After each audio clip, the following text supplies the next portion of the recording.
What was it, the old Patsy Cline song that said, "I'm sorry, so sorry"? This Arizona Cardinals draft seemed like an apology letter to Kyler Murray, or at least, could you please not charge us as much money? That's what it seemed like anyway, Bloom. We'll get into it because of the trade for Hollywood, and then the drafting of Trey McBride in the second round, 23rd pick in that round. McBride comes in as the best tight end of this class, my opinion, most people's opinion, Bloom. But let's talk about his game because he's an H-back. He's Chris Cooley, all right? For people saying, he could be this Travis Kelce. No, that's not his game, not at all. There was at CSU's Pro Day, there was a defensive end. I think he might have got picked up as UDFA.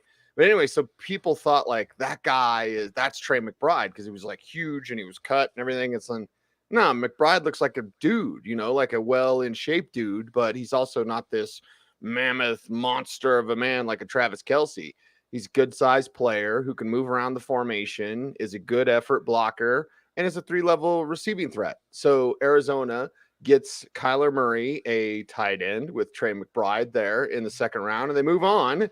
And they get from San Diego State, they get two of my favorite edge guys in a row. Honestly, I thought they'd be flip-flopped, the flailings. I thought they would be turned around. I thought Majai Sanders from Cincinnati would go before Cam Thomas of San Diego State. But I love both of these guys. And my man Vance Joseph, he'll know what to do with players like that because they have length. They have burst. They're bend guys around the corner. I think Sanders is better. Thomas is more of relentless. Sanders, to me, had more moves. So, you get a little bit of both. Maybe combine them, put them together. They can learn from each other. This one's for Killer B, as I wear my Killer and Nibble shirt. But anyway, so Thomas, Majai Sanders, love that. Then they get my and Matt Waldman's favorite sleeper running back. Well, one of them anyway. Keontae Ingram from USC. He's James Conner. He is. Who are we talking about that was somebody compared him to James Tyler Conner? Algier. Okay, Tyler Algier. Nah. Keontae Ingram's James Conner, in my opinion, so it makes sense why they would grab him. I'm loving this draft. And then in the sixth round, Smith, Virginia Tech offensive guard, Christian Matthew. That's what happens when you get old, Bloom. Valdosta State corner, Jesse Luketa, Penn State outside linebacker, and then Marquise Hayes, Oklahoma OG. So Arizona, really nice draft.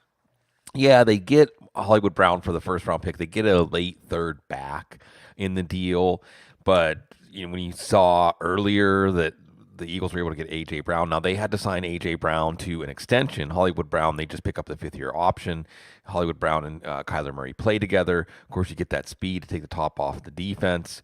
And without DeAndre Hopkins for the first 6 games, as we saw that suspension come down a little after the draft, maybe that also informed this a bit. As you said, Cease, really it's an attempt to patch things up. As we see these two quarterback-team relationships go in opposite directions, Lamar Jackson and the Ravens, Murray and the Cardinals, both of them need new contracts. Looks like the Cardinals, after a rough start to the offseason with Murray, now we need to get this extension done. Murray could at least hold out into training camp. Don't think he's going to play under that contract, but getting him and McBride, since you broke down his game well, top tight end prospect in this draft for fantasy. We'll see about some of these other developmental prospects that we've been talking about, but we know what McBride can do. And then you see that real stress on adding the edge. Remember, they lose Chandler Jones. So they have, how do you replace Chandler Jones? I mean, well, you start at least with Sanders, as you said, he's more slippery, he's more shifty, he can create more of the pressure from the outside. Thomas, you probably project more as a 3-4 end, a lot of strength. Again, a guy who can go ahead and create opportunities for other players with his toughness, his competition, his combativeness inside. They didn't have a 4th-round pick because they moved up from Marco Wilson last year. They didn't have a 5th-round pick because of the Zach Ertz trade. But, you move down Ingram. At one point, we rewind. Where did Keontae Ingram fit when he was at Texas in the running back class? Extremely high. Extremely high. So this was a running back that was once highly thought of. And when you want to know who the backup is to James Conner, whoever it is, there's a chance that it's going to be Ingram. So you got to remember that name. They get some guard depth in Smith. Lucado's interesting, a guy with a lot of energy and a lot of strength, and we'll see where he fits. Maybe 3-4 outside linebacker. A lot of people had him going higher in the draft. Hayes was a Dane Brugler favorite. One of those offensive linemen sees he can beat you in a phone booth. Now, if you can get out of the phone booth, maybe we'll see what else they can develop, but that's a good starting point for somebody you take as your last pick in the draft. UDFA times and Ronnie Rivers, and I did have to double check, Bloom. That is Ron Rivers' kid. Yeah. So this is how long we've been playing fantasy football. Ron Rivers might have been on our fantasy teams back in the 90s. He played for 5 years. So Ronnie Rivers, Fresno State, quick feet, good receiving back. I'll check it out for UDFAs. That's what we're talking about today. Not a whole lot from the list we're looking at with UDFAs and the Arizona Cardinals, Bloom. No. There's Javonte Payton out of Tennessee. He's got some speed. And you're just looking at any wide receiver. Let's see who goes to camp at wide receiver for the Cardinals, because with that DeAndre Hopkins suspension, there will be an extra roster spot for a receiver at the beginning of the season.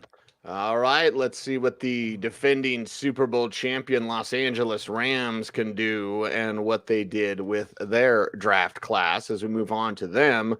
And Logan Bruss from Wisconsin, Wisconsin. Of course, this team not picking till the third round. And I think that was the Broncos pick, Bloom. Again, my head's hurting. Jacoby Durant, South Carolina State corner in the fourth. Kyron Williams, Notre Dame running back. Love him. Absolutely love him. And instead of taking a fifth round punt returner from Division II, you beat Florida. Yeah, Florida sucks. You could have taken Kyron Williams. It is a Broncos show, and it's almost a Broncos show, Bloom. But I love Kyron Williams. I think he's got a great, well-rounded game. He's maybe not a star as a starter, but he's certainly one of those pro backs. You throw him in committee, he can do anything. He doesn't need to come off the field. And I think that's great news for what the LA Rams need in their backfield. Fifth round, yes, please, all day. Quentin Lake, UCLA safety. Sixth round, Darian Kendrick, Georgia cornerback. Daniel Hardy, Montana State outside linebacker. Russ Yeast, Kansas State safety. And then AJ Arcuri, Michigan State offensive tackle to round things out. So not many picks, but they got a Super Bowl ring, so whatever. Exactly, Cease. And it's actually the pick they got for Brad Holmes getting hired, creating minority candidates for those high-level positions, paying off. First-round pick, Matthew Stafford. Second and third-round picks, Von Miller. Fourth-round pick, Brandon Cooks. That doesn't matter. In the Brandon Cooks trade, that was the pick they had to give back. They got the ring. We saw, of course, still making noise on the first night of the draft as Sean McVay and company mocking the Patriots for their pick of Cole Strange. They get a player kind of like Cole Strange with that third-round pick, potential starter, Bruce, solid guard tackle prospect. They get Durant, and we're going to hit this when we go to the AFC West and Kansas City. When you see in a cornerback's profile that he can play, but he's short, he doesn't have ideal size, give me that guy. Also, remember, this guy showed that he can hang against Clemson wide receivers. So with small school corners, we wonder, can they hang against NFL competition? That's why we were talking about the Senior Bowl for a small school corner earlier in the draft series. He can hang. Kyron Williams, a receiving back, a utility back for this team. Not necessarily a lot of fantasy upside, but can fill some gaps. Speaking of sons, Cease, Quentin Lake, son of Carnell Lake.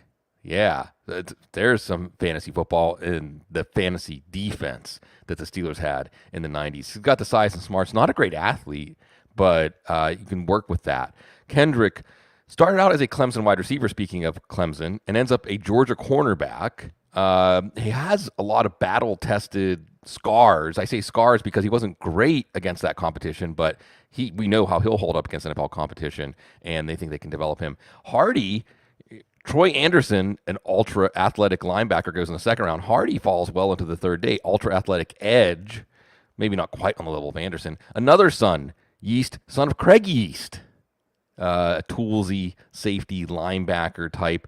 Arcuria swing tackle. Again, he's battle against Aiden Hutchinson and company. So they got some experience here. They got some projects. And they got another draft that, remember, it's not just trading their early round picks for players like Von Miller and Matthew Stafford. It's finding players on the third day, when they finally do get to pick, that can contribute. And they probably did that again this year. Okay, UDFA times for the Los Angeles Rams, and there's certainly not a lot here, except for they got Hummel. They got Jake Hummel, Iowa State kid, who's got speed and understands angles. So there you go. Jake Hummel, UDFAs. Again, Bloom, not a lot here for the Rams to look at. How about Dicker the kicker? That's why you have your sunglasses on, right? How to do kickers. Yeah, right. They got a kicker to push Matt Gay, Texas kicker, Justin Tucker, Dicker, close. Close enough. All right, Seattle time. Where's our Go Hawks? Who said go? Oh, Jason. I just had it on there. Jason said NFC West time. Go Hawks. I feel like Russell Wilson in that video, Bloom, because I just woke up. People are looking at their clock like it's noon. Like, I work late, people. I'm sorry. Let's get to Seattle because I really like what they did. And not just because it was the lone pick. I got one pick right in my mock draft. One. Hey, better than none. Yeah, better than none. True, but one. Now I got positions right. But man alive, this first round, bunch of curves. Charles Cross, though, was a player that I put together with the Seattle Seahawks because it makes sense, right? It's just science. It makes sense. And it certainly looks like well, he's going to fit what they want to do, which is run the hell out of the ball and definitely protect whatever quarterback they're going to have back there. So Charles Cross, tackle Mississippi State in the first round, do it. And that is the pick they got from Denver for Russell Wilson. They're going to get some more. Boye Mayfair, Minnesota, outside linebacker. Bloom, there's a few players I know how to pronounce their name because the Broncos had interest. But Mayfair, honestly, again, kind of thought he would be a first-round pick. Falls to the second, can get after the passer from the edge, certainly has hustle around the corner, bend and burst type of guy. So you like seeing that for them in the second. And then speaking of perfect picks with Charles Cross, Kenneth Walker. Yeah. I mean, if you could have just said there's one team that fits this guy, you would pick Seattle, Kenneth Walker, Seattle.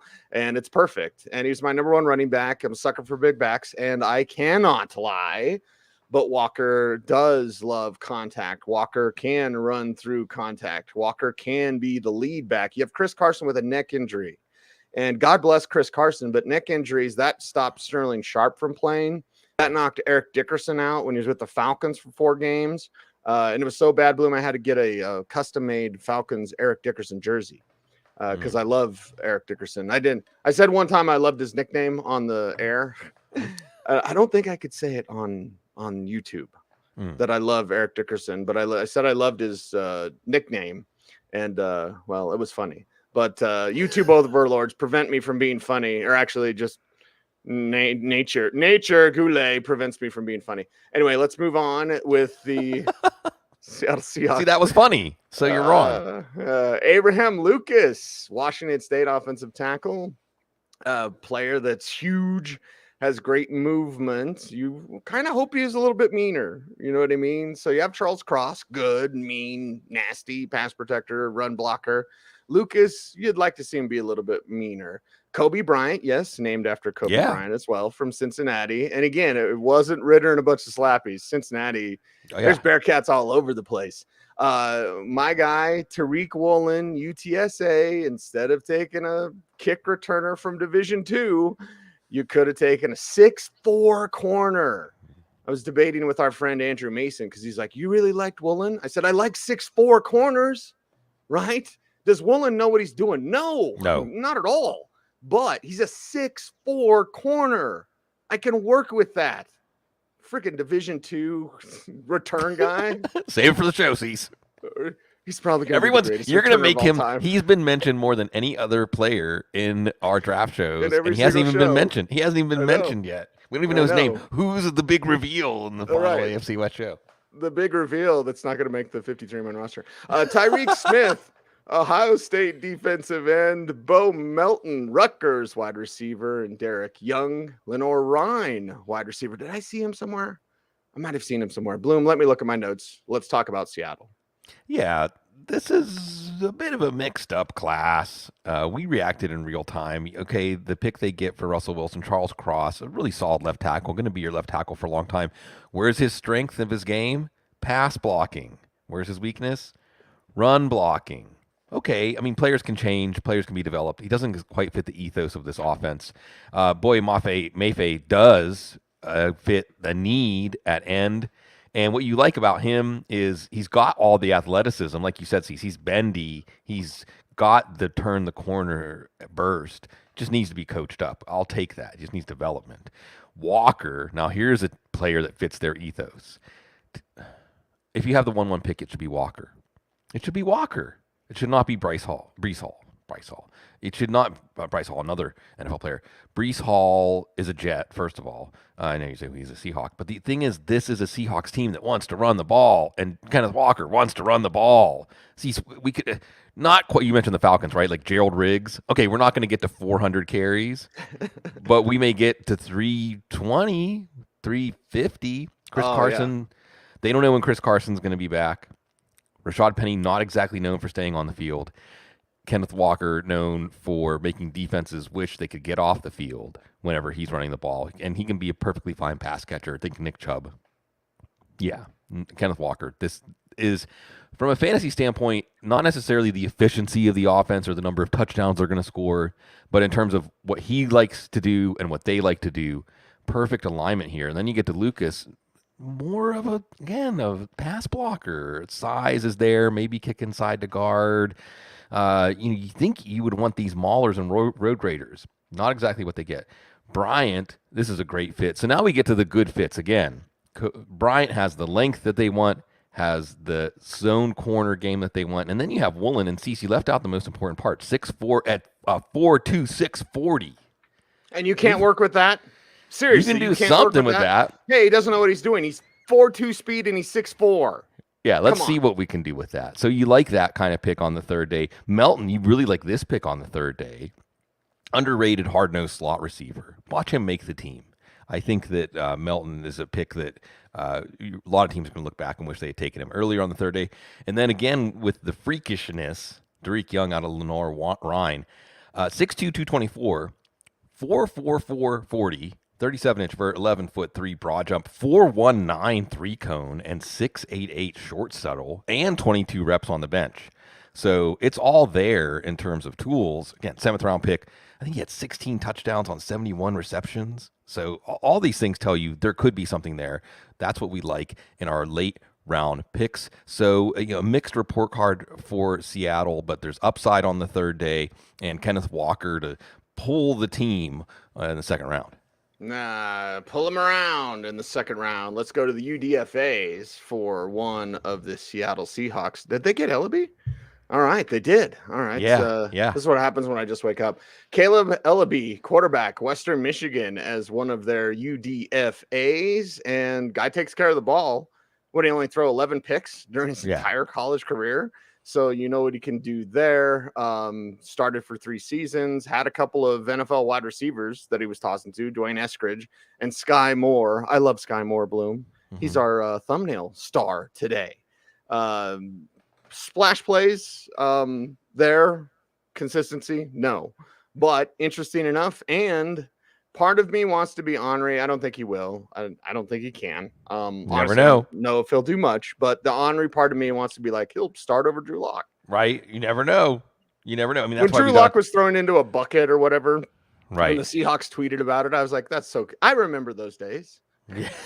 Right. I remember talking to his dad in the parking lot and being like, I've been trying to fix his feet forever. I'm like, oh, sorry. Well, it's not crazy, Cease. I mean, this is a team, we can go back to Russell Wilson. Now, Russell Wilson was a 3rd-round pick, and, well, he's Russell Wilson. But this is a team that preaches competition, a competition ethos, an idea that anybody, if you win the competition, you're going to play. We don't care what you were as far as of investment, money, or draft pick-wise. We don't care what your background was before you came here. We don't care what happened on your last team. You can win a job with the Seahawks. So why not?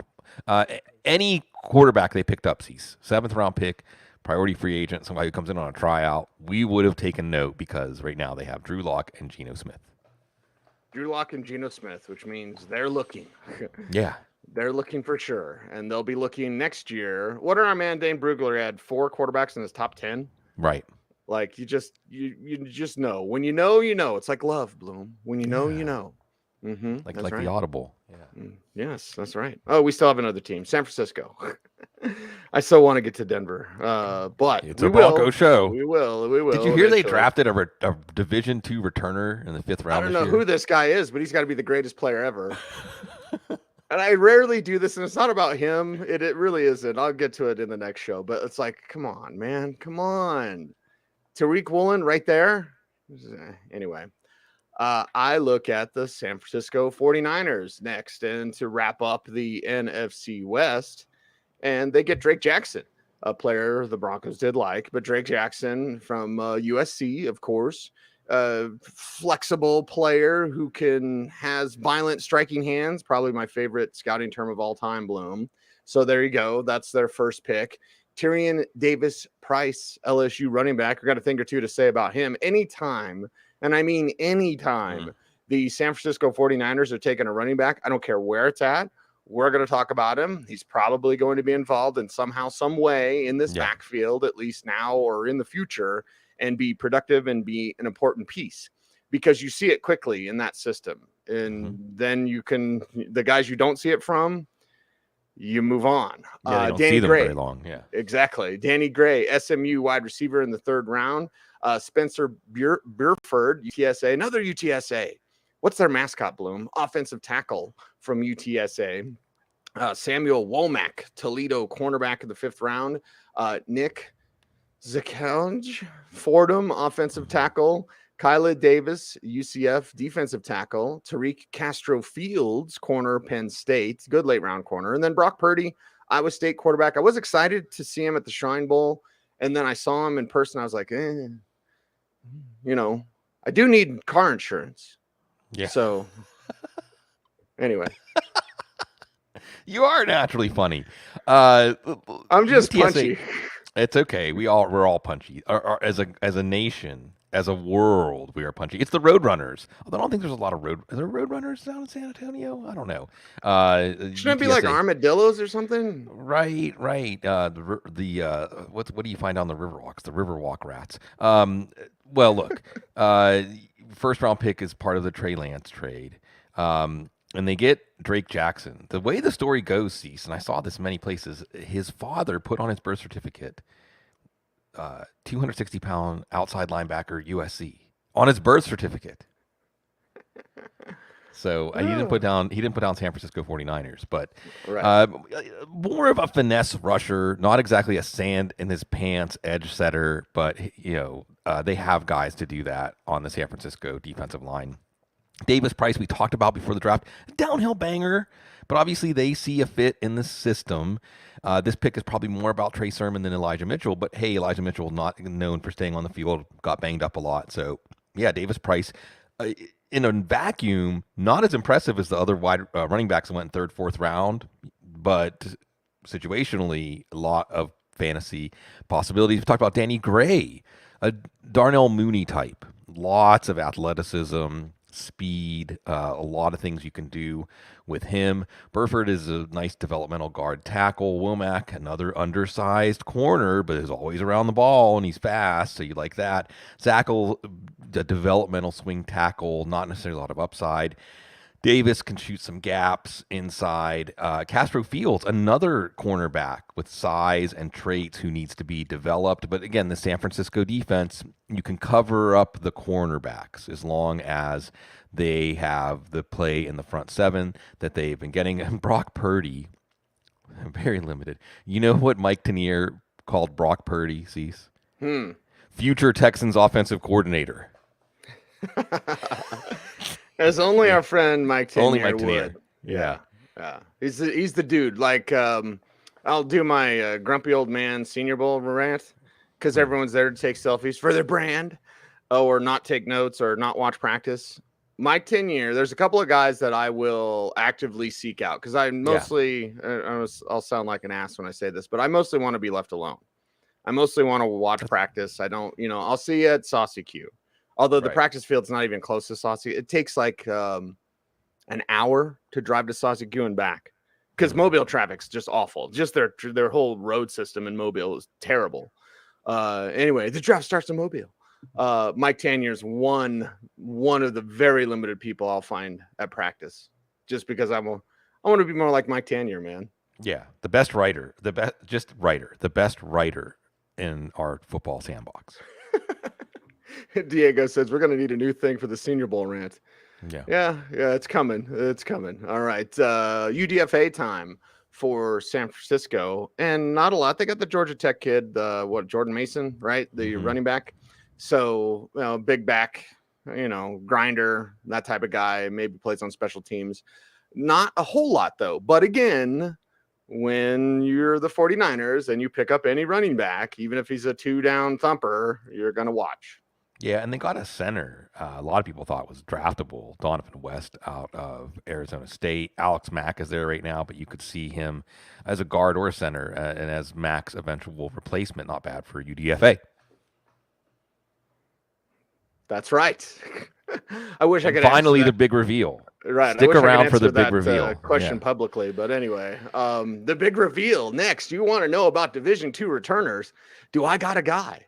And a guy that you'll pass up on offensive tackles that are developmental, that could be better than Garrett Bowles someday, because Bowles isn't that good. I have cornerbacks that are tall and fast and lean and playmakers that you could have taken. I have running backs that could help you on passing downs, that could be better than Melvin Gordon. They'll be a hell of a lot cheaper than Melvin Gordon. I got all that for you and more. It is, of course, our AFC West draft recap that is coming up in just a little bit. So give us a moment, and appreciate you all. Bloom, I just appreciate our audience. I know we usually do this at the end of the AFC West show, but the AFC West show is going to be 35 minutes long. So, but we can say it here. Just love you guys, man. Like, love talking to Sig. Dig the fact that so many of you enjoy it, and it's good to wake up together, even though many of you have been awake for hours. Yeah. Our audience is the best. Again, I'll just say it this way, Cease. We're lucky enough to get paid to do this. We're lucky enough to call it our job, so we don't have to go out into that world with all the claws and teeth that scrape and tear. And everybody just wants to be seen and heard, just wants to be acknowledged. It's one of the things I love about New Orleans. Everybody acknowledges each other here. People just want to be acknowledged. And since we get to be seen and heard every day, it's so gracious. We get something we want. We get an important mental health need, and call it our job because of these wonderful people we have, especially those of you in the chat room that show out for us all the time. All right, that is a wrap. We got one division left, 1-1-1, and it's the AFC West. Never eat sour wheat. He is Sigmund Bloom. I am Cecil Lammey. We are the Audible. Everyone, we'll be back in like 5 minutes, so stay tuned and stay frosty.